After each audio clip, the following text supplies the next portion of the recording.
Odisha CM ప్రజలతో మమేకమవుతున్నారు. 24 ఏళ్ల సుదీర్ఘ నవీన్ పట్నాయక్ ప్రభుత్వాన్ని బద్దలు కొట్టి అధికారం చేపట్టిన సీఎం మోహన్ మాఘీ ప్రజల కష్టాలపై ఫోకస్ పెట్టారు. నేరుగానే వారి కష్టాలు వినేందుకు చర్యలు చేపట్టారు. రాష్ట్ర అతిథి గృహంలో తనను ప్రజలు కలిసేందుకు అవకాశం కల్పించారు. ఈ నేపథ్యంలో ఎంతో మంది ప్రముఖులు, వివిధ సంఘాల ప్రతినిధులు, ఉద్యోగుల నుంచి సాధారణ ప్రజల వరకు 5 రోజుల్లో దాదాపు 1,00,000 మందిని సీఎం కలిశారు.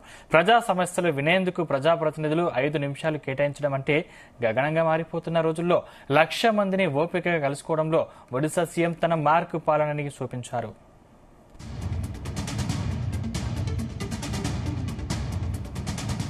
ఇక ప్రమాదంలో కాళ్లు పోగొట్టుకున్న అర్జున్ నాయక్ అనే ఉపాధ్యాయుడు నిన్న ముఖ్యమంత్రిని కలిశారు.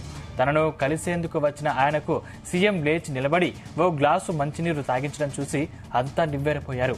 అతిథి గృహంలో ప్రజలతో కలయిక పూర్తయిన అనంతరం సీఎం మోహన్ మాట్లాడారు.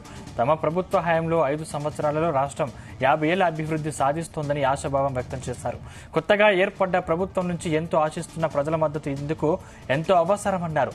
కింది స్థాయి, క్షేత్రస్థాయి నుంచి వచ్చిన తనకు ప్రజల కష్టాలు తెలుసునని, వారి బాధలు ఒక్కసారి విన్నాక వాటిని వీలైనంత త్వరగా పరిష్కరించేందుకు కృషి చేస్తానని ఆయన హామీ ఇచ్చారు.